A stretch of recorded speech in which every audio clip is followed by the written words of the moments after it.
Ha! Hi, I'm Guy, Hi, I'm Troy. Hi, I'm Alex. and this is Geek Tank.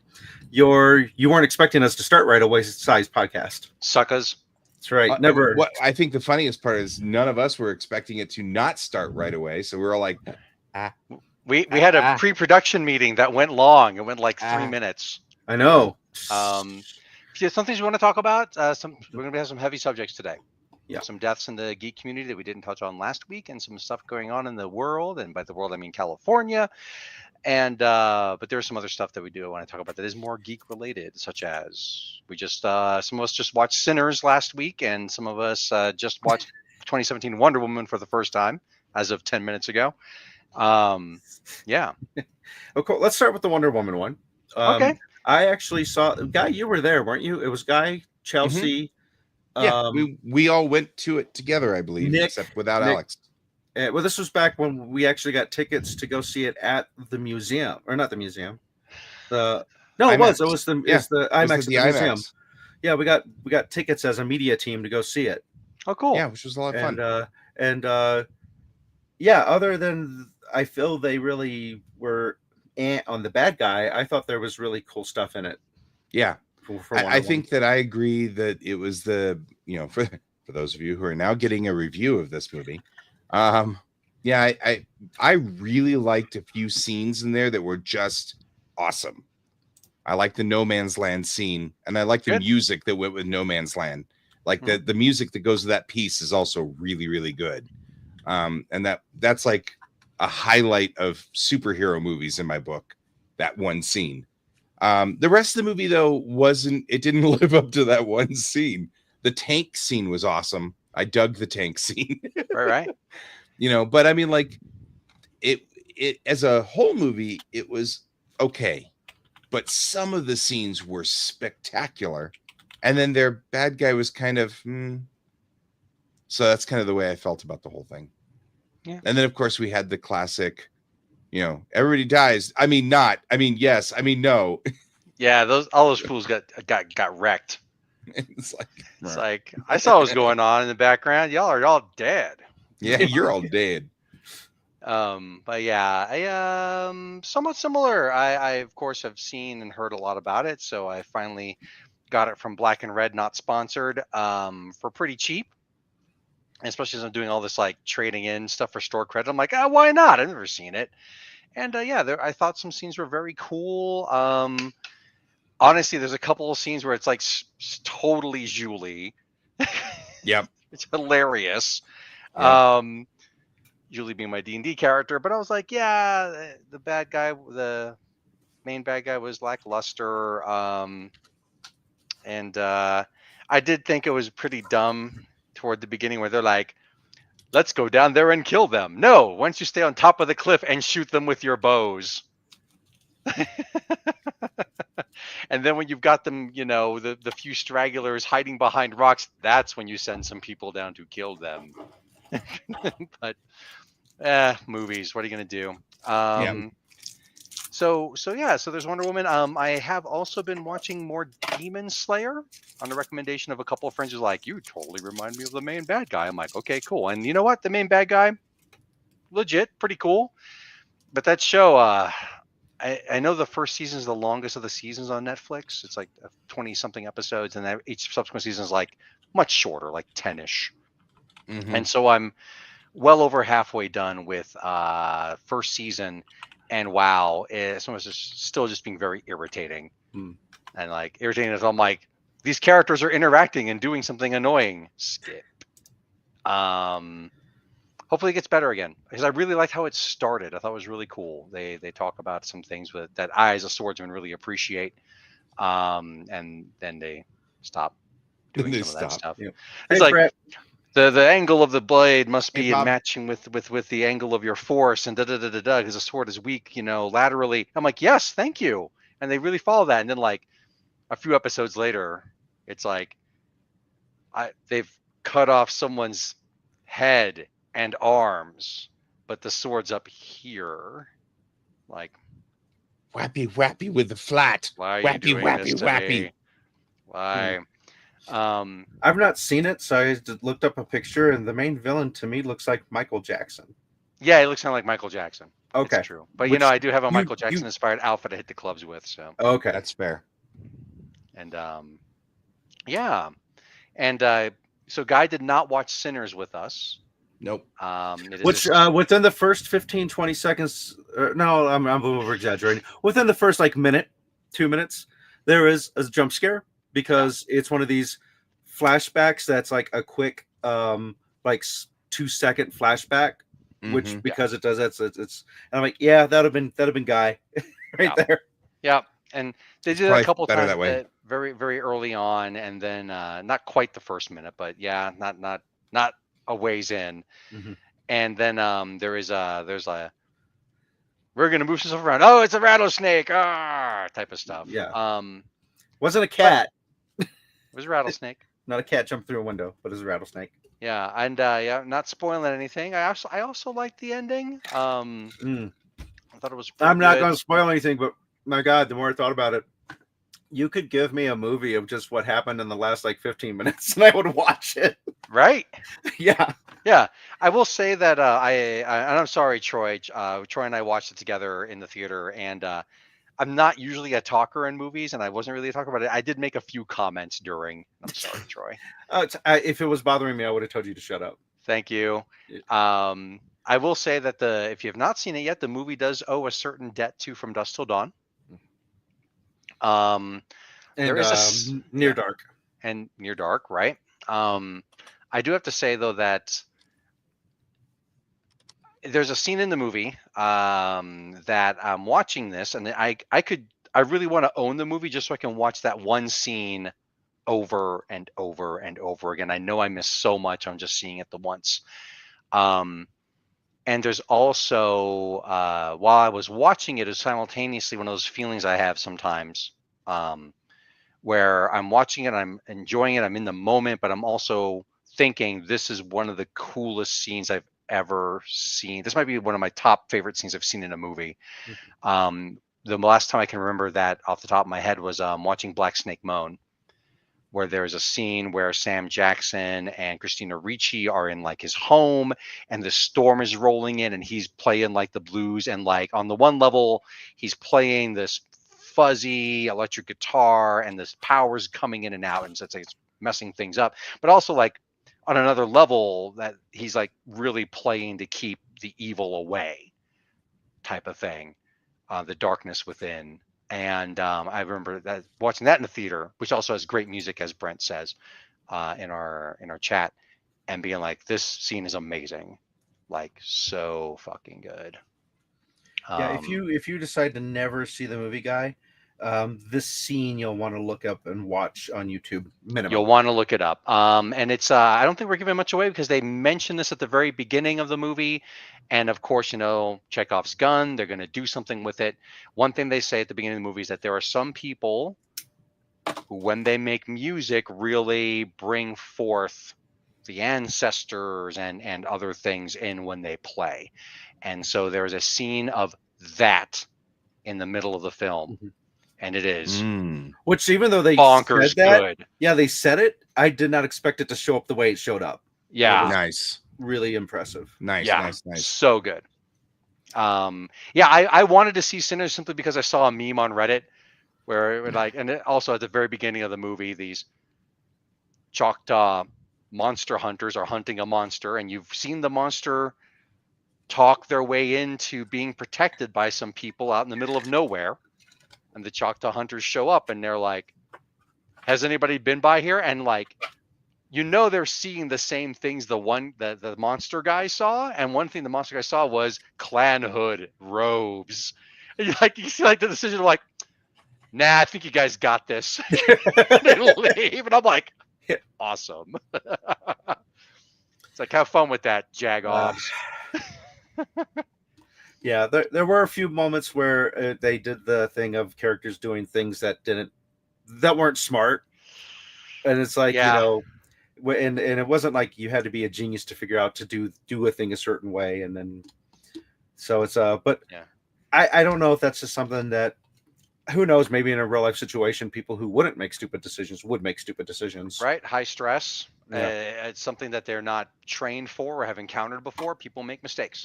Yeah. And especially, it's not like, the movie takes place like 100 years ago. Mhm. So it's not like they've got a large breadth of knowledge of pop culture films and TV shows to draw Right. from. It's not like from Brazil. I was like, have you ever read a real book on vampires? Maybe like a Time Life book? Yes. He doesn't know. That's great. It's like they don't have that background. I'm just thinking more of and I'm being really vague here, so people Yeah. who haven't seen it, I'm not spoiling anything, but when there's a thing that is dangerous that happens, and then you put yourself directly in the path of the thing that is dangerous that just happened, you would expect that the same dangerous thing could happen again and hurt you. So you stay away from where the danger just happened. Oh yeah, there's a couple of times when I was like, just throw it out there. Just throw it out there. Don't walk it out. Just throw it out. Don't just throw it. Just toss it. I think my favorite line, because you mentioned talking in the movie, the thing that you'd said I thought was great was like, oh God, how far away do you have to go to pee? Right. This guy's like, I gotta take a leak, and he's like, and they show him like he's a Montana now. He's practically in the next fucking county, is I think what you said. Yeah. Because it's like, what? But they actually lampshaded. They lampshaded that in the movie where they're like, "Man, where you been?" It's like, I just shit too. Yes. It's like, but then of course when someone's like, "How long has he been out there?" It's like, I don't know. I think he's building you a new outhouse. Yeah. It's like they lampshaded it a couple times. Yeah. Yeah, I highly recommend it. Yeah, I think it's out. It's probably on its way out. But talking to my spouse about it, they really want to see it too. And then like, if it's not out in the Denver metro area, we might go see it on Friday. Yeah, I'm considering that if they still have it at Alamo, because I really like the 30-minute pre-shows they put together catered to the movie that they show. So I'm curious to see what their 30-minute pre-show is for it. That's cool. It's already on digital release, says Brett. That's cool. Let's see here. So I wanted to backtrack a little bit to the Wonder Woman. Did your kiddo give a review? Oh, she was kind of on the same page as I was, like not really wanting to watch it again. We thought it was all right. I said we really enjoyed some of the action scenes. She really wanted to not see Gal Gadot and Chris Pratt kiss. She was like, I know it's probably already canon, but I'm not shipping these two. I'm not seeing it, is what she says. And she's That's awesome. 12. And I'm like, I think it's gonna happen, kiddo. I think it's happening like eminently. She's like, she's settling. She's settling. Oh man. I will. There are times, by the way, when our kids say something, and I'm like, I'm quoting that.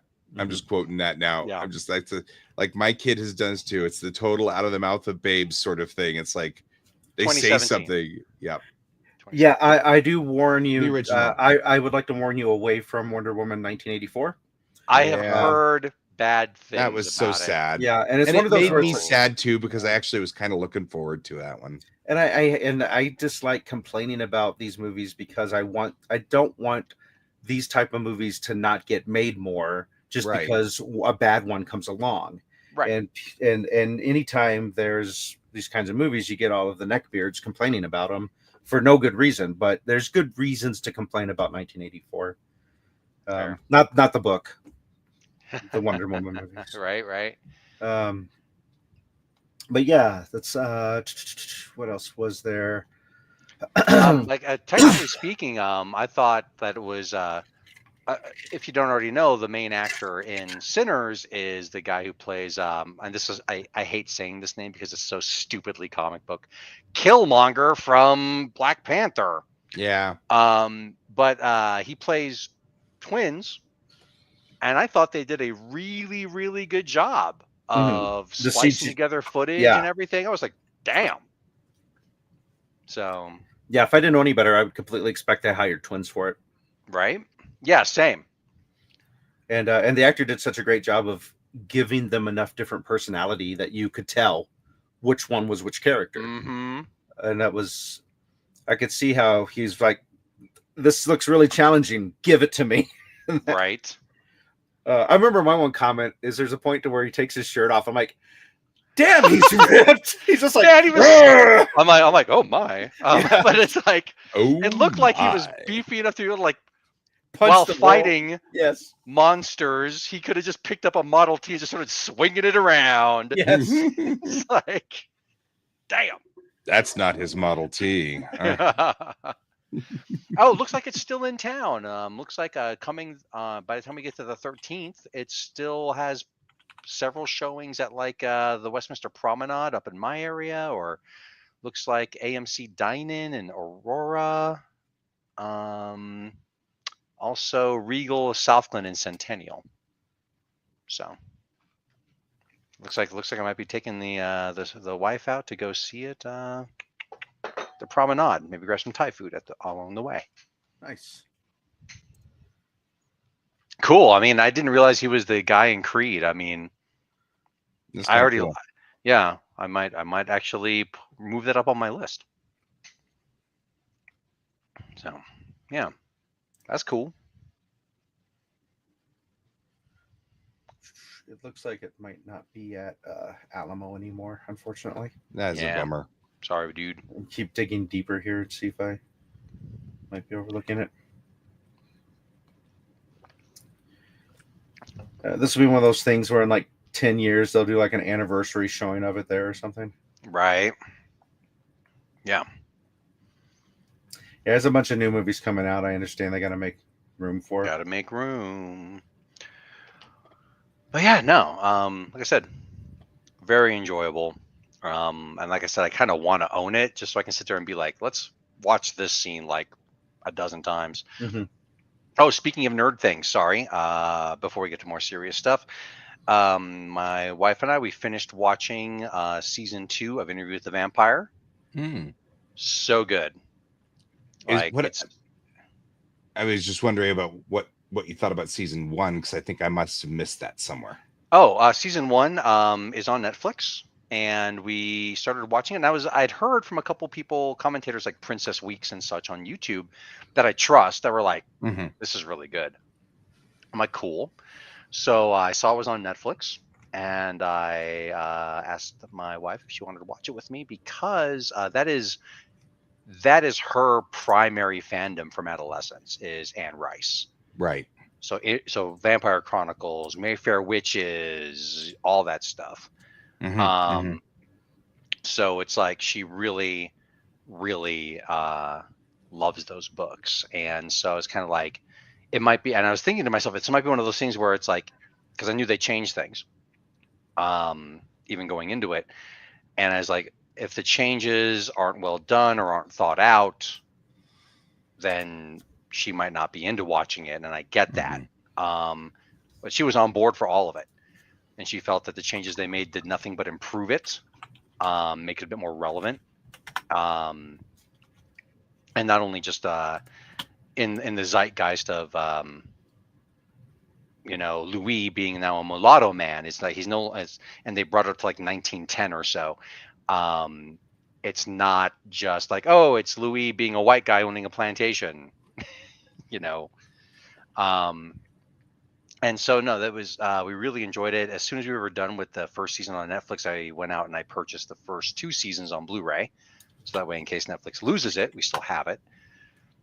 And so good how they resolved it. It kind of ended in a way that I thought it would, for some of the storylines and some of the stuff. It's like, wow, I did not see that coming. Really cool. And we just started on Mayfair Witches. We're 2 episodes into that one, and I'm watching that and I'm like, okay, this is generational trauma town. Watching that one, and she's like, yeah, it really is. And yeah, there was also a thing where it's like, the primary generational traumatizer is the character Lasher. I've never read the books, but I'm just like, I can just tell they're setting it up well. That's what I'm saying.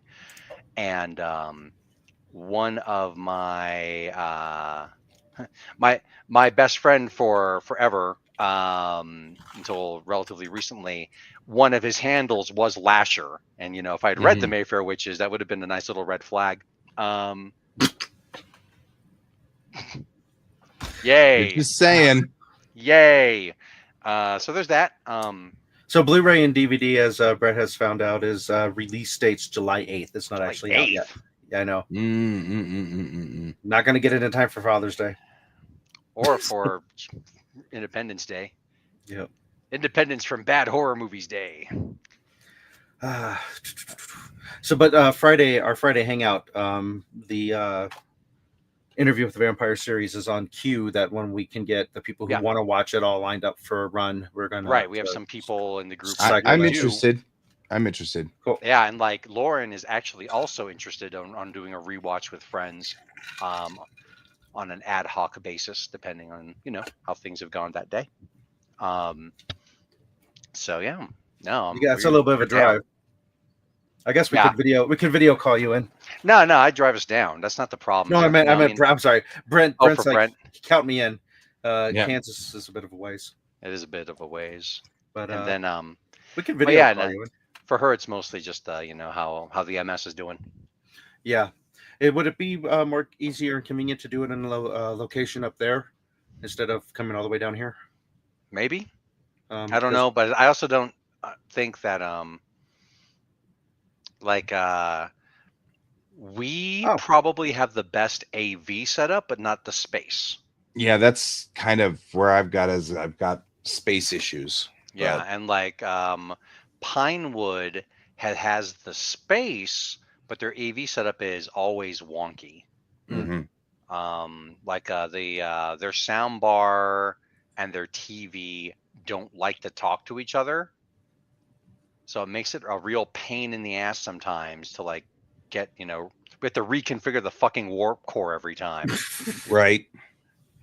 So Right. yeah, my place is somewhere in the middle, whereas like I don't have quite the space that Pinewood has, but I do have a better system than they do, but not quite the system you have. right. Right. And part of the thing is that since it's mostly just us, it's like I've made our system be perfect for the space. Right. Well, So- it's the same with me. I because of, the inability to understand more than one sound, I don't really do much with sound. I just pretty much just use the speaker it comes off of the TV. So unfortunately, I just, I love big screen TVs, but I don't really particularly care for anything but one speaker. Right. So, Yeah. so that always makes my place kind of, Right. don't have a lot in the way of sound. Right. I get it. Well, thanks for the offer, Bob. Bob offers his place, but it is far south. Mhm. That's true. I mean, you can spend as much money as you possibly want on something like a high-end sound system, a high-end AV setup. You are not wrong, Right. Brent. And to be fair, it's like what I wound up doing is, like I said, our space is relatively small. The house is 3 of us. So, judging from our distance from television, we have like the maximum size screen TV for Mhm. that space, that distance. And then as far, we didn't have to go a full, which is 55-inch TV.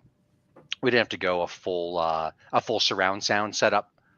So we just have a decent sound bar that I looked at some reviews at and everything, and a subwoofer that's Bluetooth behind us. It's perfect. So it's like if we have a friend or two over, by all means, sit on our couch with us. We'll get cozy. Yeah, that's sort of where we are. That's all it really accommodates. So, yeah. Well, do we want to do our station identification before we move on to the next section? Yeah. Yeah, let's go ahead and I'll tell you guys the Geek Tank is sponsored by Kieran Games, Geekway Homes, The Massage Wizard, and Your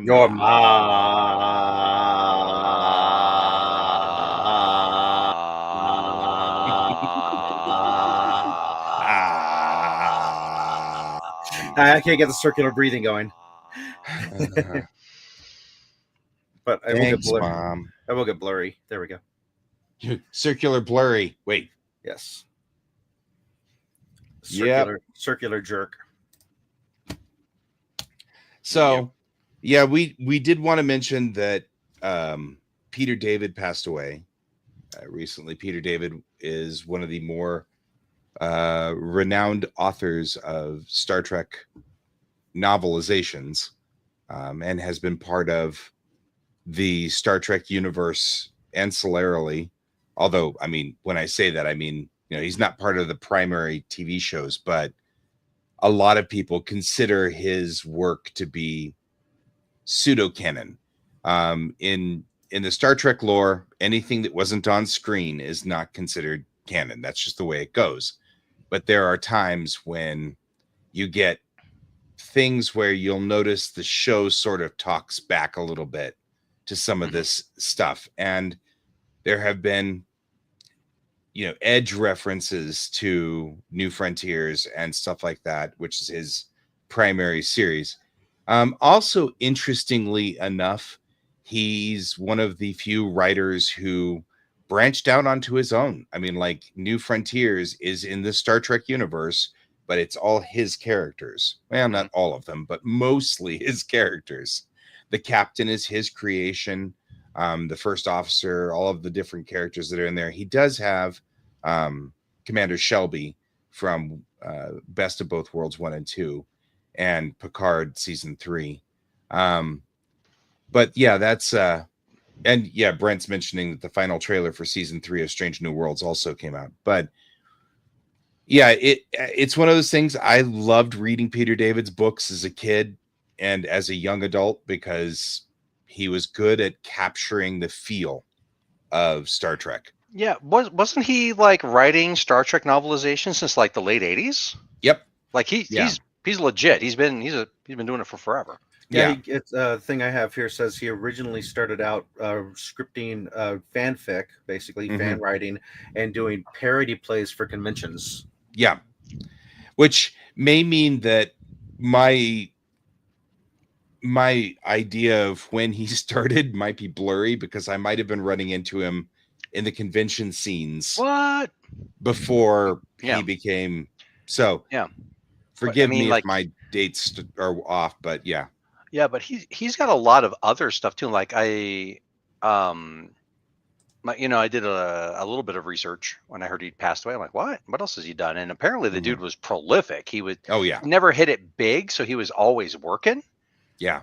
And like I was like looking at some of the stuff that he kind of pioneered, and some of the things, like you say, like in Star Trek, sometimes episodes talked about some of the stuff he did, or like brought a couple things in to canon.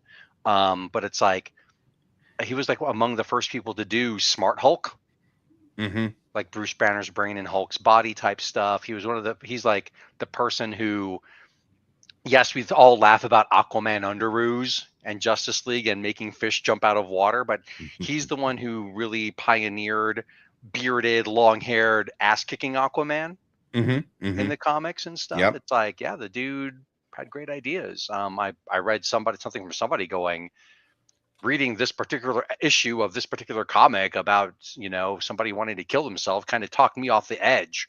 And I got a chance to talk to him about it at a convention once, and he was amazing. I'm like, wow. Yeah. Yeah. Yep. He was known for some of the books that were critical were, specifically Imzadi, which was his book about the relationship between Troy and Riker. And yep, you and Riker, we're just, that's the way it is. You just have to accept it. He mounts people the same way he mounts chairs. It's true. It's true. So that, but it's just, that kind of stuff is really interesting. All this stuff is just, and that was part of what got kind of brought back into the world a little bit. So nice. Yeah. It's a shame he's been sick for a while, and it's sad, but it's still just kind of a I don't know. I just feel like it really kind of struck a little bit. Yeah. Because there's a lot of these people who, just like you were mentioning, in the 80s when I was going to conventions and I was in the convention scene, and before everything sort of, especially before the internet, the convention scenes were where you went to get information about Star Trek. You had to go to the conventions. Zines. Yeah, and the magazines and the fanzines, that was it. You couldn't get any information except in these fanzines.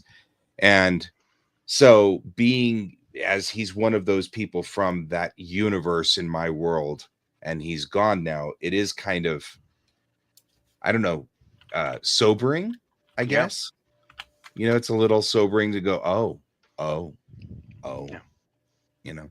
Yeah. Speaking of Riker, Jonathan, so Philosophy Tube, Abigail Thorne, I think is their name. Philosophy Tube on YouTube and on Nebula. Hashtag not sponsored again. They're Philosophy Tube is going to be doing a series on Thomas Jefferson in the near future. And Jonathan, and since it's going to be full of Thomas Jefferson quotes and such, Jonathan Frakes has apparently agreed to be the voice of Thomas Jefferson. Oh, that's awesome. On this next series. So that'll That's be awesome. really interesting. Johnny Frakes is definitely an entertaining character. I mean, like him himself, like that person, and what he loves to get into and what he'll do. Apparently, it was just as easy as asking him. Yeah. They're like, hey, would you like to play Thomas Jefferson in our in Philosophy Tube? And he's like, hell yeah. Well, and that's back to the, it's interesting, and to go off onto a little bit of a tangent. Jolene Blaylock, who plays T'Pol, has, since Enterprise went off the air, she has not shown up at a convention. She has not done any Star Trek at all. She doesn't acknowledge that it exists. Nothing. But for the last few episodes of Lower Decks, Mike McMahon, the creator of Lower Decks, just sent her a letter and said, could you please reprise T'Pol? And she replied by saying, I love your show. Yeah, absolutely. And so same kind of thing. It's like, it was just a matter of just writing a letter to her and not her manager. Because apparently if you talk to her manager is like, nope, she's not doing anything. But he wrote directly to her and she wrote back and said, I would love to. So now T'Pol exists only in Star Trek Enterprise and, of all things, Lower Decks. Nice. And so that's kind of cool. But it's the same thing. It's like sometimes the actors are just like, you know what? Just talk to me direct and we're good. But then they also have to put up kind of barriers. Otherwise, everybody talks to them direct, you know? So it's interesting. I just find that fascinating. So, yeah. I have petered out on that one. It's cool. I was just trying to see if I can log on here. Okay. Yeah, Brett had mentioned something. I have not heard of this girl, Physics Girl. Put out a new video 2 weeks ago, so I'll have to check her out. So blurry. You can't check her out. You're too blurry. I can't. She'll look blurry to me. Everybody's just blurry. Yeah. Right. Ha! The sadness. Pod person. All right. And there was a I just didn't want to change subjects. There's Jonathan Joss is also another person that has passed away of not natural causes. Yeah. Remarkably unnatural causes. So he played the voice of John Redcorn, King of the Hill. Which also I remember had like half a dozen appearances or half a dozen episodes of Parks and Rec. And Rec as the head of the local tribe that they had to get stuff through sometimes, and and other things. But yeah, and that one's a tough one. So I guess we're about to just take a dark turn here, guys. So there's your fair warning. Yeah, we're about to get into that territory. So if that's time for people to go to bed, that don't right, yeah. If you want to bail on us, we understand. So this particular individual has weathered quite a bit of abuse in his neighborhood, up to and including, and I'm not kidding, burning his house down. Like they burned his house down, they killed his dog, they put the head of the dog in the mailbox, as a threat and a warning to him and his husband, and it was all homophobia. And then Well, don't forget he is Native American, so yeah, so it was, but but the primary push was homophobia, I think. Conjecture, maybe. I'm just taking from the news sources that I got, but I'm curious what conjecture we got on it. That said, apparently the situation with the dog caused them to be very upset and angry, and somebody came out, felt threatened, and that person drew a gun and fired on, or attempted to shoot the husband, and he jumped into the way and took the bullet, and thus got killed. So I assume that at this moment Troy and Alex are researching while I'm giving the recap on this. I'm reading from the AP. So report. Associated Press, which generally is the most centered Yeah, they got media source. direct quotes from his husband about when it went down, that he jumped in front of the bullet. Yeah.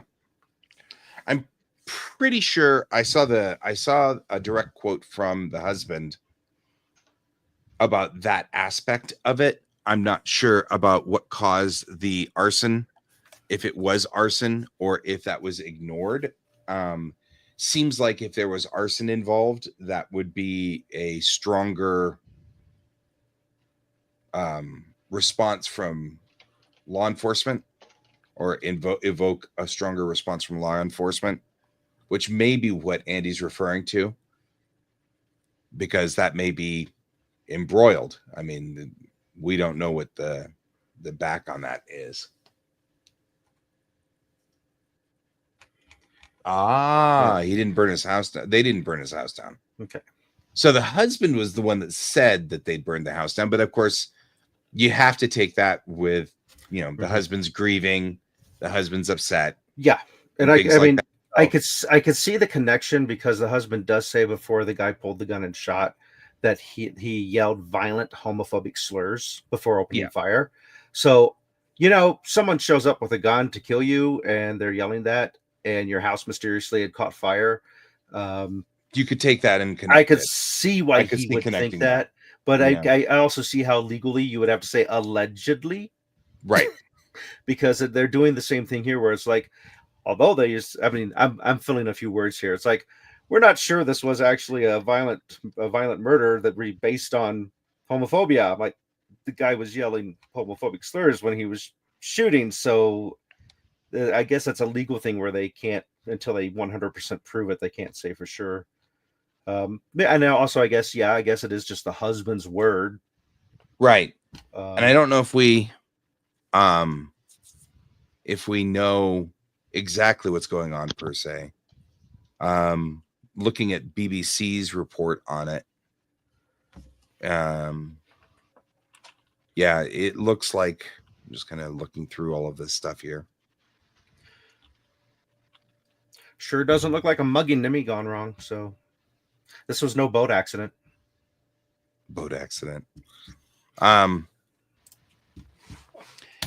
So it's hard to tell, because it looks like the news and law enforcement came in at this last section and did not get involved in the earlier sections. So it's like there's not a real easy trail of information, because the police in Texas are saying they haven't found evidence to indicate that it was related to his sexual orientation, which that triggers a completely different set of responses from the police. So that's kind of where I'm like, I don't know. I mean, yeah, well, at least they took the alleged shooter in custody, and there should be a trial coming up, discovery and all that information. And we'll get more information as that comes along. Yeah. You know. Do. Yeah, I was just looking up to see if there's any more information on that. But yeah. Insert snide remarks about you know, this guy not being disappeared from killing somebody in broad daylight. You know, whatever. Mm-hmm. Yeah. They took him But alive. I get it. Yeah. You know, Yeah. that's always comforting to see when the cops don't fucking kill somebody or extradite them. Mm-hmm. Yeah.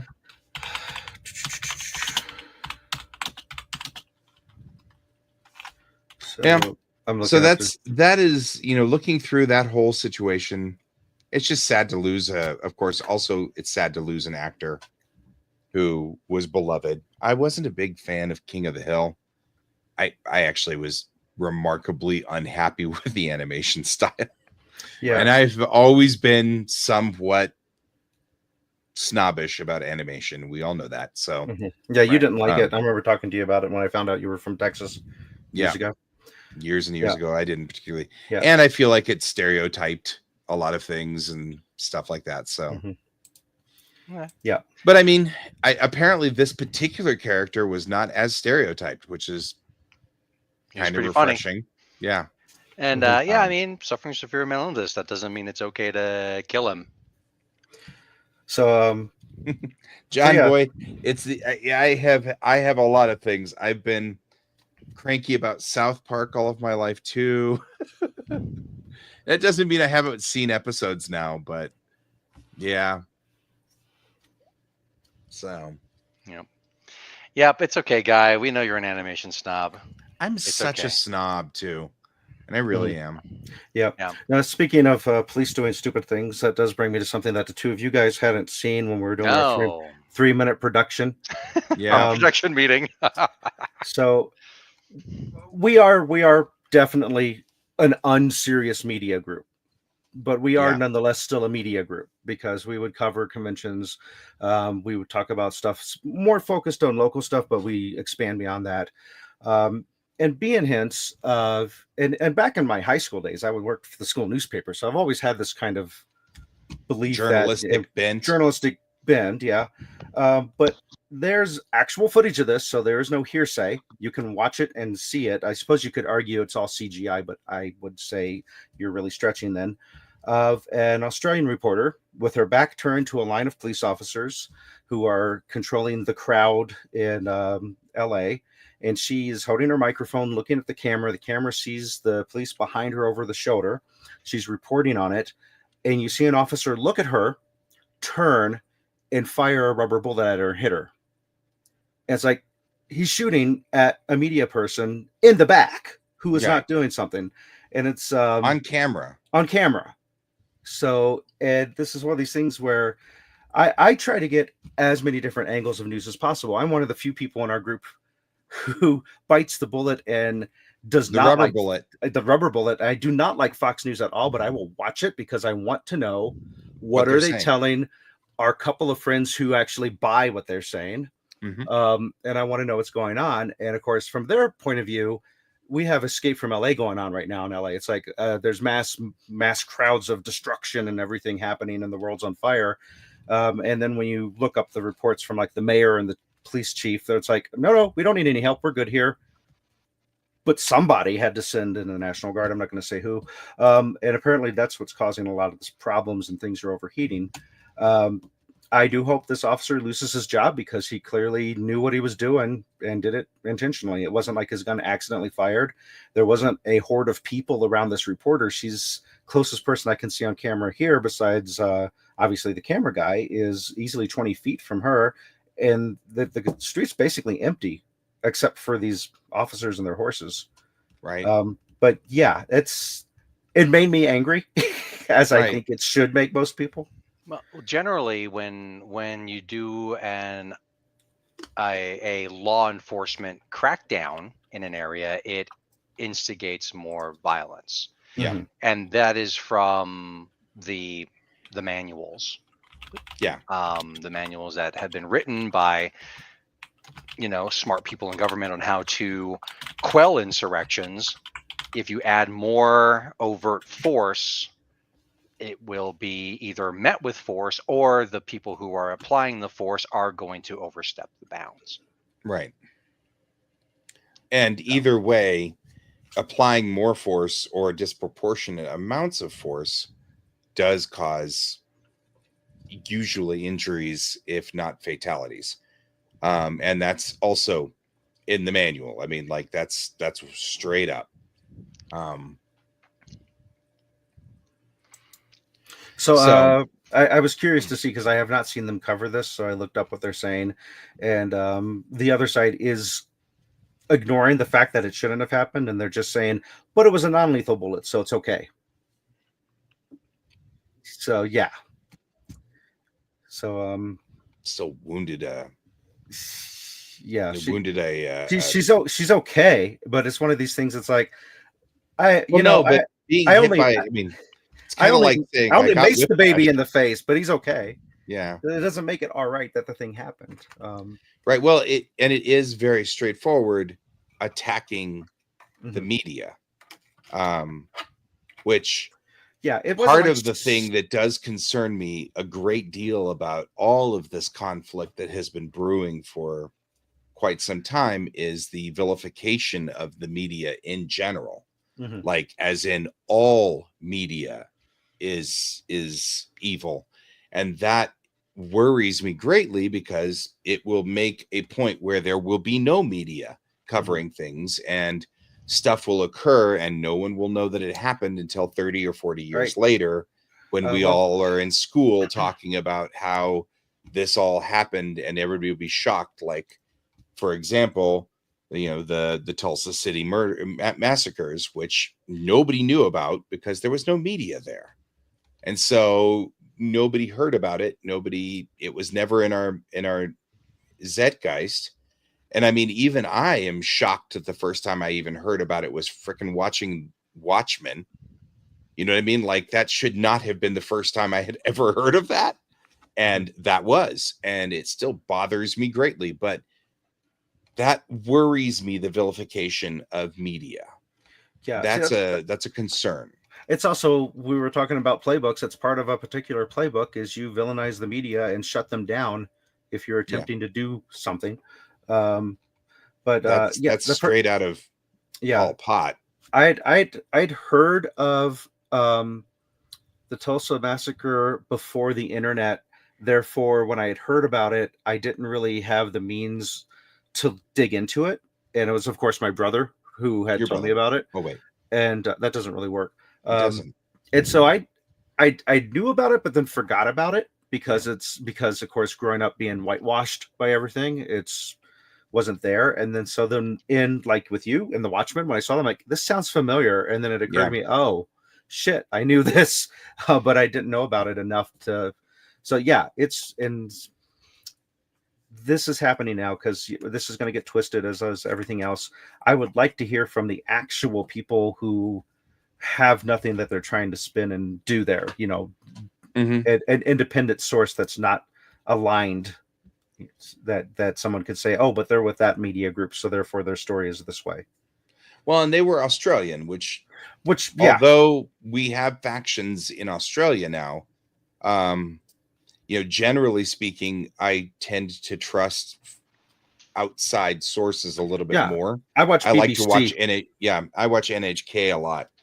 And I specifically try to watch NHK in Japanese, not the English version, because the NHK in America could be swayed, here, because it's an American affiliate.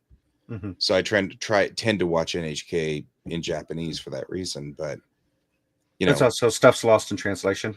Yeah.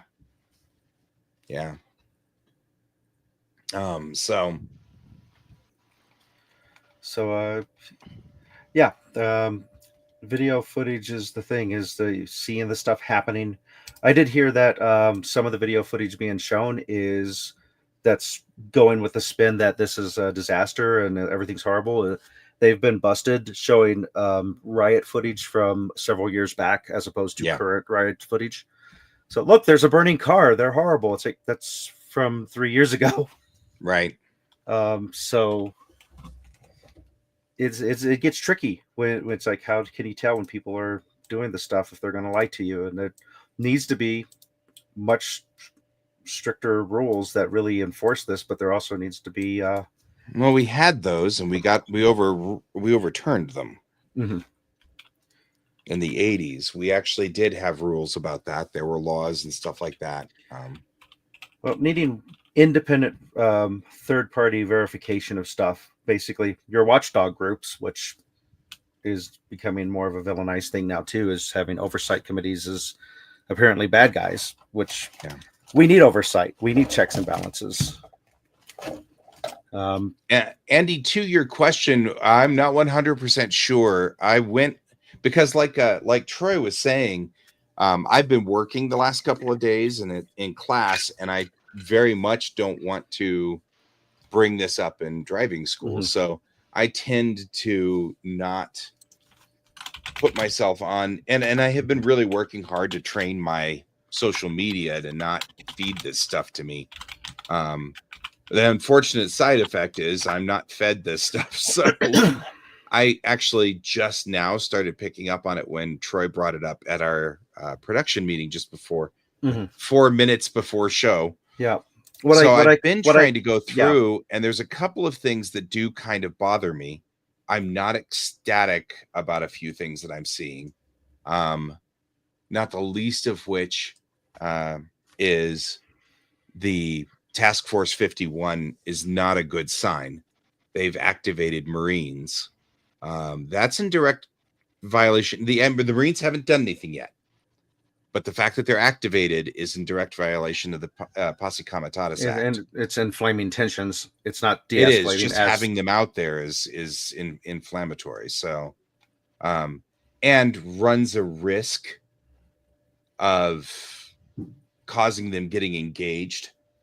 And unfortunately, our military, if our military gets engaged, then we sort of push past a barrier that was set in place a long time ago, and is one of the fundamental concerns of our founding fathers. Very straightforward.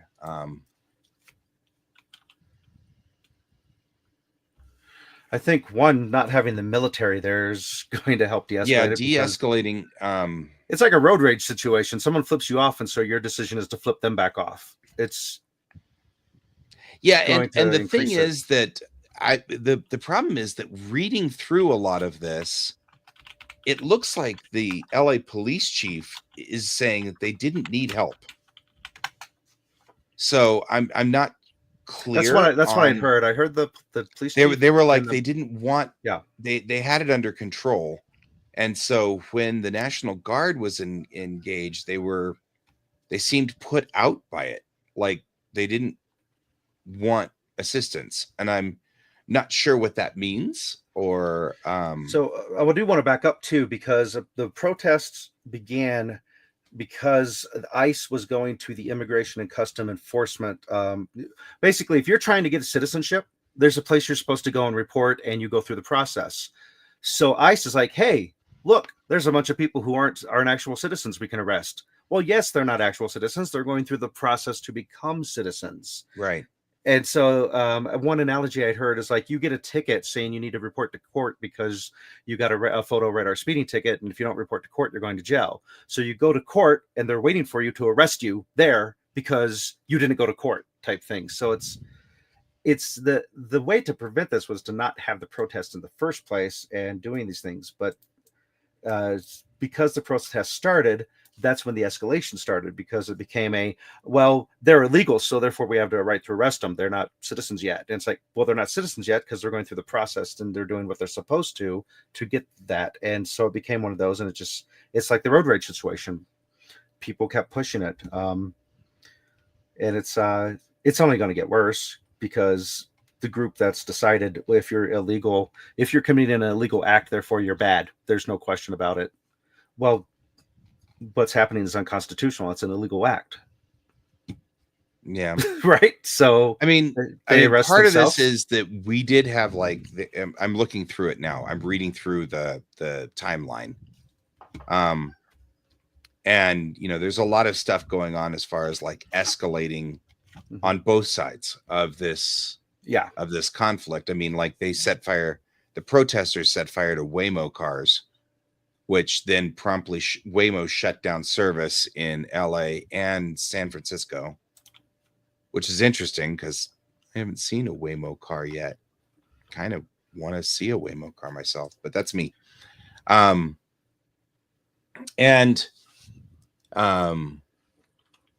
well, and Andy, I mean, though I hear what you're saying punishing criminals is how you preserve society. To some degree, that's true. I make the counter argument to this one that in March I didn't have enough money to re-up my license plates, and so I had to wait until April to re-up my license plates. And technically, I'm against the law by that. Moreover, not only was that against the law, I'm a driving instructor, and that's kind of not really positive for our company either. And because you've got a driving instructor that's not following the law, especially stuff that we specifically teach. But I didn't have enough money to pay for all the taxes and everything, which isn't a whole lot, but I still didn't have the money. And the question really is, should I have been fired from our company? Should I have lost my job for that? Really, honestly, the company didn't seem to care. Even the DMV didn't seem to particularly care. Right. They just billed me a little extra for it, and I think they billed me a whole whopping $10 for it. The law is circumventable by money. Yeah, because let me tell you, here's a number that blew me away, because I know somebody in the government who told me this inside information. Weird. The average speeding ticket is over 30 miles per hour of what is listed as the speedometer. This is out here, like on these streets at 35 miles per hour. People are doing 50 to 60. On average, that's the speed they're going. That means there's people going through here at like 100 or something, since they have the average numbers. And that's the ones who are caught by the traffic radar camera and the photo van. Right. People, if we are going to enforce laws and say if you're illegal, then every person out there that's speeding should be enforced in that. And so the rule is like, oh, if you speed, you have to pay this fine. Well, if you can't pay the fine, then that's when you get in trouble. So it's based on money. And let me take it even further, is drunk driving is a huge pet peeve of mine. So many people out there get away with it because they can afford to pay it. We need to make it equal to where it's just you broke the law. This is the points that are assigned to your license, period, no matter what amount of money you have. It doesn't solve the problem, because people that are super rich can just hire people to drive them around. Yeah. But you can't just say follow the laws, because the laws are being misconstrued and bent. I mean, there's somebody with like 42 convictions that got away with it. Right. Yeah. So that's part of it. Is it's difficult to discern.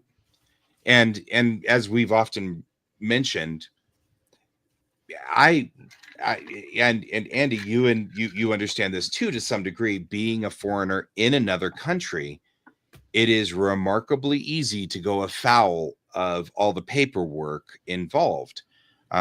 We were warned extensively in my company when we were there about messing up this or messing up that, because I think we even had something where one of the teachers had gotten in trouble with the Japanese government simply because they messed up shaken, which is the car re-upping.